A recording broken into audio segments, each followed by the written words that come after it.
안녕하세요. 삼명통의 삼명명리에 오신 것을 환영합니다. 이번 시간에도 역시 마찬가지로 속성 지름길에 관한 무엇이냐, 물질이 생성되는 과정과 다시 또 십천관과 십이지지 그리고 육십갑자가 형성되는 그 과정을 설명하도록 하겠습니다.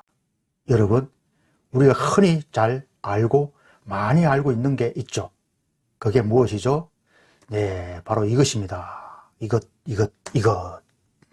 역왈, 역류태극, 시생양이, 양이생 사상, 사상생 팔괴, 팔괴정 기흉이라 그렇게 이야기한 것이 있는데 이것을 어느 분이 이야기했는가 아시죠? 공자님께서 말씀하신 것입니다. 그래서 이 문장을 가지고 오행이 어떻게 생성되고 그리고 십천간, 십이지지가 어떻게 형성되고 그리고 또 육십갑자가 어떻게 형성되는가, 어떻게 이루어지는가 그에 관한 이야기를 하겠다는 것입니다. 여러분, 이 역자는 뭐죠? 역왈. 역자는 지우리자도 되지만 바꿀 역이 되죠. 바꾼다. 바꾼다는 변화한다는 이야기죠. 변화하는 것을 말하면 변화에는 유태극, 태극이 있다. 여러분, 그런데 이 태극이라 하는 것을 그냥 우주에 이상한 게 있다 이렇게 생각하면 안 됩니다. 이 태극은 사물들이 기거할 수 있는 어떤 터전을 이야기하는 것입니다. 우리 지구 같으면은 지구 그 본체 흙으로 된 지구 그 본체 이와 같은 사물들이 어떠한 사물이든 간에 하여간에 모든 사물들이 기거할 수 있는 그 기거하는 터가 무엇이죠? 그것을 태극이라고 하는 것입니다. 우리는 흔히 태극하니까 태극 그 문양을 그려서 우주가 어떻고 그렇게 많이 이야기하는데 결코 그것에 국한된 것은 아닙니다. 물론 그것도 태극이 맞기는 맞습니다. 그렇지만 그것만 국한되어서 태극을 이야기한 것은 아닙니다. 여러분 생각해 보세요. 옛날 사람들이 우주선이 있어서 우주에 갔는 것도 아니고 어떻게 우주 상황을 알게 되었을까요? 그렇잖아요. 그래서 필자가 생각하기에는 아주 옛날 고대 그 성인들은 그냥 우리 주위에 있는 그 자연의 형상 상태, 구조 상태, 조화 상태 이런 것을 가지고 음양오행 이치를 관찰하고 그리고 그 의미를 세운 것이라고 필자는 판단하고 있기 때문입니다. 그래서 이 태극이라 하는 것은 기거하는 곳이다. 기거, 거주하는 곳이다. 무엇이? 사물들이. 그래서 태극이 있다. 변화에는 태극이 있고 이 태극에서 시생양이, 양이가 생한다. 또 여기서 이 생자라는 말을 살아간다, 태어난다 꼭 그런 의미는 아닙니다. 생도 마찬가지로 거주한다, 그곳에서 살아간다, 그곳에서 있게 된다, 그곳에 생존한다 이런 그 의미도 상당히 있는 것입니다. 그리고 양이는 음양을 이야기하는 거죠. 음과 양을 이야기하는 것인데 와 양이라고 했을까요? 필자가 항상 많이 이야기하죠. 무엇을? 형상적 계엄이라는 이야기를 상당히 많이 하죠. 그래서 고대 성인은 음양이라고 이렇게 절대적인 값을 부여하지 않고 양이라는 즉 두 개가 거주한다. 두 개라는 의미로 표현했다고 할 수가 있겠습니다. 그래서 양이라고 한 거죠. 왜요? 세상은 절대로 절대적인 값이 될 수 없고 항상 형상적인 값이 되기 때문에 그러하다는 것입니다. 그래서 이 양의에서 즉 음양에서 다시 사상이 있게 되고 사상에서 8개의 괴가 있게 되어서 이 8개의 괴를 가지고 무엇을 하느냐? 기륭을 점단한다. 이렇게 공자님께서 이야기했습니다. 그리고 또 우리가 깊이 생각해야 될 게 또 하나 있는데 무엇이냐? 시생양이 여기까지는 필자가 연구한 결과는 여기까지는 선천에 해당하는 것입니다. 선천. 우리 인간으로 이야기하면은 어머니와 아버지, 양이, 음양, 남과 여 이렇게 음양, 양이. 그래서 잘 생각해 보면은 나락하는 실체와 나 이전에 있는 실체, 나 이전에 있는 실체는 어머니와 아버지가 되죠. 그래서 어머니와 아버지는 나 실체의 앞에 있는 존재니까 무엇이에요? 선천이라고 이야기할 수가 있겠고, 이 또한 근본이라고 이야기도 할 수 있겠습니다. 그래서 양이 선천에서 어떻게 변화가 일어나는가, 그에 관한 것을 먼저 살펴봅시다. 그게 무엇이냐? 그게 바로 이것입니다. 화와 수가 바로 이것이라고 할 수가 있겠죠. 우리 인간으로 말하면은 아버지와 어머니, 그렇게 되는 거죠. 음과 양. 이렇게 음과 양이 있는데, 이 음과 양은 항시 같이 동존하게 됩니다. 우주의 실체가 그렇게 되어 있습니다. 왜 그렇게 되어 있는가? 이에 관해서는 모르는 거죠. 신이 알 수 있을란가? 꼭 그렇지는 않을 겁니다. 필자는 어쩌면은 신이라 하는 그 존재는 수와 화, 음과 양, 이게 바로 신이지 않느냐. 이게 바로 저는 신이라고 생각하는 바입니다. 엄마와 아버지가 나를 만드는 그 실체가 되잖아요. 나를 만들 수 있는 그 자체이니까 뭐죠? 그렇잖아요. 바로 신이라고 할 수도 있잖아요. 형상적 개념으로, 상적 개념으로 그렇다는 것입니다. 그래서 이 음과 양을 옛날 고대 성인들은 태초에 어떻게 분리했느냐? 그 분리했는 게 바로 무엇이냐? 그게 수가 되는데, 어떤 면으로 그게 숫자죠. 숫자가 되는데, 이 숫자가 결국은 또 무엇이라고 할 수가 있는가 하면은, 우리가 흔히 알고 있는 가벌병정, 무기, 경신, 임계, 이렇게 10가지의 형상적인 것이 그 숫자라고도 할 수가 있게 되는 것입니다. 그래서 수화의 그 분류를 십진법 10가지 형태로 나눈 것이 무엇이냐? 바로 가벌병정, 무기, 경신, 임계가 되고, 그렇게 되고 무기가 항상 중앙에서 가벌병정 화에 속하는 이것과 경신, 임계, 수에 속하는 이것을 잡아서 하나의 어떤 그 형체를 이루게 되는 것입니다. 또 역으로 이야기하면은 무기라는 그 토대가 있기 때문에 가벌병정과 경신, 임계가 무기에 기거해서 하나의 체를 이루게 되니 이게 바로 태극이다. 그리고 이 태극 안에는 변화가 있게 된다. 이것은 무엇입니까? 자연에서 나타나는 그 현상으로서 생각하면은 하루가 이에 속한다고 할 수가 있겠고, 또 1년도 이에 속한다고 할 수가 있겠습니다. 왜요? 아침에 태양이 쏟아서 밝아지잖아요. 그리고 대낮이 되고 다시 저녁에 어두워지고 다시 자정에는 한밤중이 되고, 이렇게 밝아지면서 다시 어두워지면서 확 어두워졌다가 다시 밝아지고 이렇게 되는 이 변화가 있게 된다는 것입니다. 그래서 무엇이라고 했느냐? 역왈, 변화를 이야기하면은 이렇게 말한 것입니다.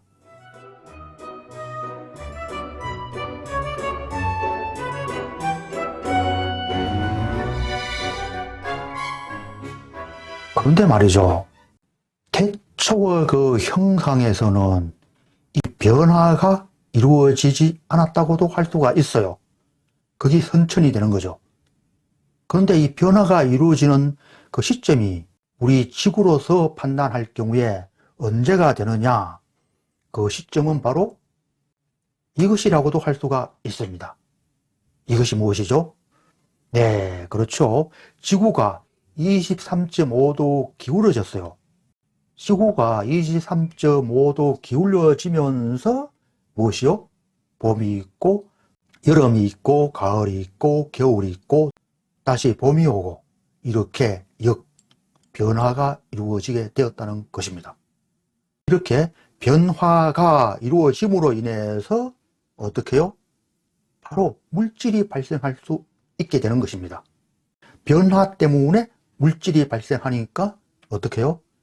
지구가 23.5도 기울어졌기 때문에 이에서 변화가 생기게 되고 또 무엇요?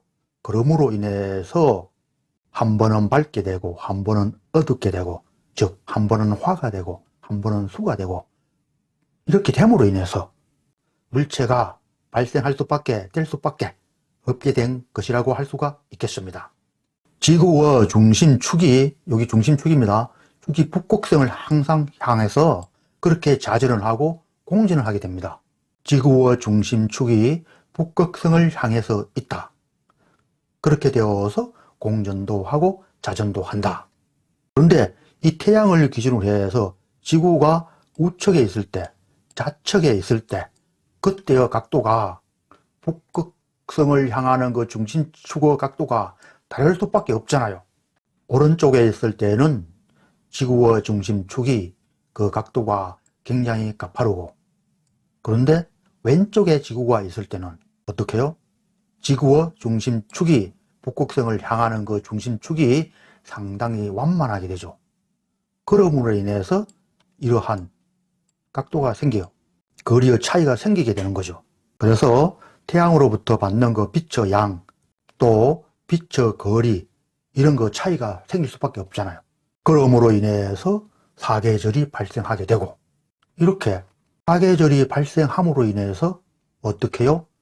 화와 수가 어떤 그 절대적인 값에서 변화가 생기게 될 수밖에 없게 된 거죠. 즉 수화가 어떤 면으로 왜곡되었다 그렇게 이야기할 수도 있겠어요. 이렇게 왜곡됨으로 이제 물질이 발생할 수밖에 없게 되는 거죠. 그렇게 되는 거죠. 그게 무엇이냐? 그게 바로 23.5도가 기울어져서 수화가 왜곡되어서 그렇게 변화가 있을 수밖에 없게 되고 그렇게 되어서 이제 물체가 발생하게 되는데 그 물체의 발생이 어떻게 해서 이루어지는가 그것을 보면 그 물체의 발생은 바로 음양이 합함으로 인해서 발생하게 되는 것입니다. 수와 화의 이 자체에서 항시 어떤 물체나 공간에는 수와 화가 있는데 그 수와 화에서 지구가 23.5도로 기울어져서 수와 화에 변화가 있게 됨으로 인해서 다시 양이 음을 찾게 됩니다. 이렇게 되는 게 무엇이냐? 바로 이것입니다. 뭐요? 양이생사상. 양에서 사상이 태어난다. 4개의 형상, 토를 제외한 목화금수가 태어난다. 그렇게 되는데 항시 사상 4개의 행이 기거할 수 있는 공간이 좀 있어야 되는 것입니다.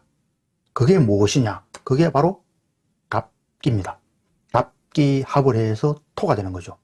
갑은 양이고 기는 음이죠. 음양이 합을 해서 무엇이냐? 토를 만들게 됩니다. 토를 만들게 된 이게 무엇이냐? 태극의 시작이 되는 것입니다. 이렇게 태극이 시작되고 이렇게 합으로 인해서 와합을 하죠. 수와 화가 왜곡되어서 지구가 23.5도가 됨으로 인해서 수와 화의 기운이 왜곡됨으로 인해서 다시 음양은 항상 동존해야 되니까 동존할 수 있는 그 매개체를 양이 찾게 되는 거죠. 그렇게 찾게 되는 그 수가 이런 어디요? 6번째와 합을 하게 된다는 이야기죠. 그리고 다음은 무엇이냐? 바로 을은 6번째에 있는 경과 합을 하게 되고 이 또한 음양이 되는 거죠. 다음 병은 무엇이냐? 병은 역시 6번째에 있는 신과 합을 하게 됩니다. 정은 역시 임과 합을 하게 되고, 다음 무엇이냐? 무는 마지막에 있는 개와 합을 하게 되어서 어떻게 해요? 새로운 물질을 만들게 된 것입니다. 그 물질이 무엇이냐? 토, 금, 수, 목, 화입니다. 북극성을 기준으로 해서 하나의 어떤 그 개가 있고, 또 태양을 기준으로 해서 또 발생하는 하나의 개가 있고, 이렇게 차원적인 개가 이렇게 형성된다는 것입니다. 자, 우리 인간에 비유하면은 어떻게 되느냐?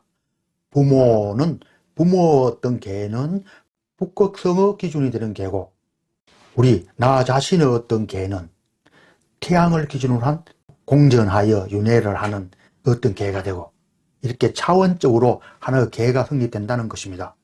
이렇게 되어서 그것이 무엇이냐? 바로 갑을, 을경, 병신, 정인, 무계, 이렇게 후천이 되는 거죠. 후천의 어떤 개가 성립이 된 거죠. 북극성을 기준으로 해서 공전하는 하나의 개가 공존하는 하나의 개에서 다시 태양을 기준으로 해서 공전하는 하나의 개가 성립되었다는 것입니다. 그때 발생해서 만들어질 수밖에 없는 그것이 바로 무엇이냐? 갑이 기와 합함으로 인해서 만들어진 토, 을이 경과 합함으로서 만들어지는 금, 병이 신과 합함으로서 만들어지는 수, 정이 임과 합함으로 인해서 만들어지는 목, 무가 개와 합함으로 인해서 만들어지는 화, 이렇게 된다는 것입니다. 그러니까 이것은 무엇이죠? 네, 그렇죠. 이것은 바로 후천이 되는 거죠.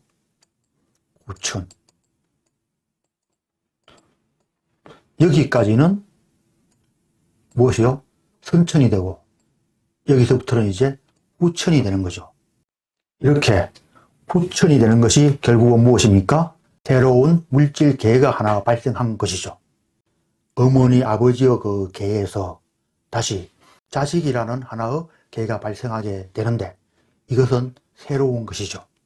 이렇게 선천이 있고 후천이 있고, 즉 부모가 있고 자식이 있고, 이런 형태로 이루어져서 이러한 형태를 고대 성인이 발견하고 찾아내어서 어떻게 해요? 수로 만들어서, 그 수가 무엇이냐? 바로 갑을, 병정, 무기, 경신, 임계, 이 십진법, 십진이 된다는 것입니다. 수와 화에 있는 그 어떤 동존되어 있는 그 상태를 나누어 보니까 10개로 나눌 수가 있다. 그리고 그 10개를 가장 적합한 한문으로 만들어 형상화시킨 글자를 만든 그것이 무엇이냐? 갑을, 병정, 무기, 경신, 임계가 되고, 다시 음양이 만나서 새로운 물질계를 만드니까 그게 또한 다시 토, 금, 수, 목, 화가 되었다, 이렇게 논하게 되는 것입니다. 이렇게 되는데, 이렇게 되면은 무엇이요? 토, 금, 수, 목, 화가 이렇게 5개가 형성되면은, 그런데 이게 또 음양이 또 있게 되는 거예요. 토도 음양이 있고, 금도 음양이 있고, 수도 음양이 있고, 목도 음양이 있고, 화도 음양이 있게 되는데,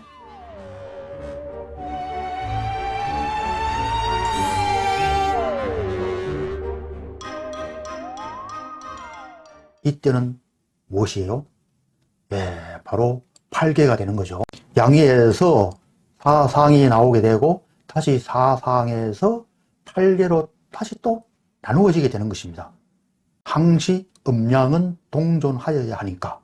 자, 토에서는 어떻게 음양을 구분하였을까요? 예, 바로 갑과 기로 구분하였어요. 토, 금, 수, 목, 화는 사상이 되고, 다시 나누어져서 형성되는 것은 8개가 되는데, 토는 갑기가 되고, 금은 경신이 되고, 수는 임계가 되고, 목은 갑을이 되고, 화는 병정이 되죠. 이렇게 기가 또 나누어지면 필수적으로 또 있어야 돼요. 무엇이요? 음이 있어야 되는 거죠. 봐요. 음양은 항상 동존해야 되니까, 같이 있어야 되니까. 아까 이야기했듯이 남자에도 음양이 있고 여자에도 그 자체 내 음양이 존재하게 되는 거죠. 이렇게 해서 양은 형성되었지만, 물질적으로 양은 형성되었지만, 후천적인 수로서 양은 형성되었지만, 그렇지만 절대로 이거 한 개만으로, 즉 양 하나만으로는 존재가 있을 수가 없게 돼요. 그래 되어서 어떻게 되느냐, 목화토금수에서, 즉 십수에서 또 무엇이 되느냐, 12수가 발생하게 되었어요. 이 12수가 바로 무엇이냐, 자가 되죠. 자 중에는 임계가 들었고, 다음 축이 있고, 축 중에는 개신기가 들었어요. 이러한 것을 지장간이라고 하죠. 지장간. 이게 또한 무엇인가 하면은, 자에서 어떤 형성되어 있는 그 스타일, 그 기운, 그 특성을 이야기하는 거예요. 필자가 옛날 강의할 때도 상당히 많은 거 이야기를 했어요. 한 물체에는 어떤 독특한 자기만의 스타일, 기운, 특성이 발생하게 되어 있다. 그래서 사주체상에서도 하나의 독특한 기운이 발생하는 그것이 있는데, 그것이 그 사람의 스타일이 된다. 그런 강의를 몇 번 했었어요. 그와 같이 이 자체 내에도 임계가 있어서 결국 임계의 스타일적인 기운이 발생되게 된다는 것입니다. 축도 마찬가지로, 역시 인도 마찬가지로, 그리고 묘, 진, 사, 오, 미, 신, 유, 술, 해. 다 마찬가지로 지장간이 있어서 각 12지지, 즉 12수의 각각에 대한 그 스타일적인 특성, 그 스타일적인 기운이 발생되게 되는데, 그것을 옛날 성인들이 어떻게 해요? 지장간이라고 하여서 이렇게 각각의 특성들을 또한 만들게 된 것입니다. 그래서 이렇게 되는데, 천간은 시진법이 돼요. 10개가 되고, 지지에는 12수가 되어서 12진법이 되는 거죠. 10개와 12개. 서양에서는 시진법을 사용했고, 우리 그 동양에서는 12진법을 사용했죠. 그런데 말이죠, 이 동양에서 12진법을 사용했는데 이게 잘못되었어요. 사용은 항시 무엇이 되죠? 기가 되어야 돼요. 지일은 사용할 수가 없다고 할 수가 있어요. 그런데 동양에서는 12진법을 많이 사용했죠. 그래서 과학이 서양에 미치지 못했다고 할 수도 있어요. 자, 다시 한번 정리하면은, 여기 나오는 갑을병정, 무기경신, 임계는 후천으로 이게 발생하게 되는데, 여기서 이것만 발생하면 안 되니까 다시 물질적으로 음으로서 자축, 인묘, 진사, 오미, 신유, 수레가 발생할 수밖에 없게 된다는 것입니다. 봐요. 지구가 23.5도 기울여졌기 때문에 그렇다는 것입니다. 그러면은 다시 이게 뭉쳐야 돼요. 합쳐져야 돼요. 영혼과 육체가 하나의 체를 형성하자면은 이 두 개가 다시 합쳐져야 되는 것이거든요. 그래서 천간인 갑을병정, 무기경신, 임계와 지지어 자축, 인묘, 진사, 오미, 신유, 수레가 합쳐질 수밖에 없는 그게 자연의 조화예요. 그게 와요. 아까 이야기했듯이 지구가 23.5도 기울여져서 요각도와 요각도와 차이가 있기 때문에, 그렇기 때문에 그렇게 되게 될 수밖에 없다는 것입니다. 그런데 말이죠, 천간은 10개고 지지는 12개예요. 모순점이 있죠. 이렇게 모순점이 있을 수밖에 없어요. 이렇게 모순점 때문에 인간 세상이 이렇게 힘들고 살기가 어려운 거예요. 왜요? 기본은 10개인데 지지에 12개가 있으니까 10명의 사람이 12개의 재물이 있어요. 10명의 사람이 그 12개의 재물을 차지하려고 터지게 싸우는 게 인간 세상이라고 할 수가 있겠어요. 왜요? 2개가 남으니까.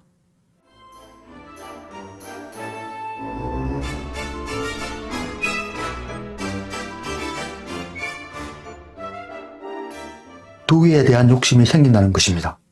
두 개에 남아있는 그것을 차지하기 위해서 피 터지게 싸우는 거죠. 그게 바로 우리 인간 세상의 조화가 되는 것입니다. 12개가 있어요. 지지에는, 천간에는 10개가 있어요. 각각 자기 것을 찾아가게 되는데 그것이 어떻게 되느냐. 음간은 음지를 차지하게 됩니다. 음간은 무엇이냐. 을, 정, 기, 신, 개. 을, 정, 기, 신, 개가 음간이 되고, 음지는 축, 묘, 사, 미, 유, 해가 음지가 되죠. 축, 묘, 사, 미, 유, 해가 음지가 됩니다. 이렇게 되는데 어떻게 차지를 하느냐. 음간이죠. 이 음간은 음지인 축을 차지하게 되고, 다음 묘를 차지하게 되고, 다음 사를 차지하게 되고, 다음 위를 차지하게 되고, 다음 유를 차지해서 을유가 되고, 다음 뭐는요? 해를 차지해서 을해가 되는 것입니다. 그렇게 되면은 이렇게 을축, 을묘, 을사, 을미, 을유, 을해 이렇게 해서 을어 6종류가 있게 되는 것입니다. 다음은 정도 마찬가지로 음지를 차지하게 되고, 다음 기도 마찬가지고, 다음 신도 마찬가지고, 다음 무엇이냐? 개도 마찬가지로 음지를 차지하게 되어서 각각 을어 6개, 정어 6개, 기어 6개, 신어 6개, 개어 6개 이렇게 되고, 다음 양간은 어떻게 되느냐? 양간은 역시 양지를 차지하게 됩니다. 그래서 갑은 자를 차지하게 되고, 또 인을 차지하게 되고, 또 진을 차지하게 되고, 오를 차지하게 되고, 신을 차지하게 되고, 수를 차지해서 갑술 이렇게 되는 거죠. 그렇게 되어서 어떻게 되느냐. 갑은 갑자, 갑인, 갑진, 갑오, 갑신, 갑술 이렇게 육갑이 형성되게 됩니다. 다음 병도 마찬가지로 육병이 형성되게 되고, 다음 무도 마찬가지로 육무가 형성되게 되고, 다음 경도 마찬가지로 육경이 형성되게 됩니다. 이렇게 되어서 어떻게 되느냐. 바로 60갑자를 이루게 되는 것이죠. 그래서 우리가 흔히 알고 있는 갑자, 을, 축, 병인, 정묘 이렇게 해서 신유, 임술, 계해 60개의 갑자가 만들어지게 됩니다. 그래서 갑자수는 이렇게 쭉 10개가 되고, 갑술순 이렇게 10개가 되어서 계매까지 10개가 되고, 갑신은 갑신부터 시작해서 계사까지 즉 10개를 이루면서 이것을 무엇이라 하죠? 갑신순, 다음 갑오순, 갑진순, 갑인순, 갑자순, 갑술순 이렇게 되는 것입니다. 그래서 천간이 10개인데 지지가 12개죠. 2개가 모자라죠. 이에서 공망이 있게 되는 거죠. 공망이 발생하는 것입니다. 그런데 천간이 지지에 있는 그 12개의 지지 중에서 그것을 자기가 차지해야 되는데 좋은 것을 차지하기 위해서 쟁탈이 벌어지고, 또 차지하고도 2개가 남으니까 어떻게 해요? 그것마저 자기가 먼저 자기가 차지하려고, 그래서 욕심이 생길 수밖에 없고, 그래서 인간 세상이 상당히 아웅다웅 싸우면서 이루어질 수밖에 없는 자연의 조화라고 할 수가 있겠습니다.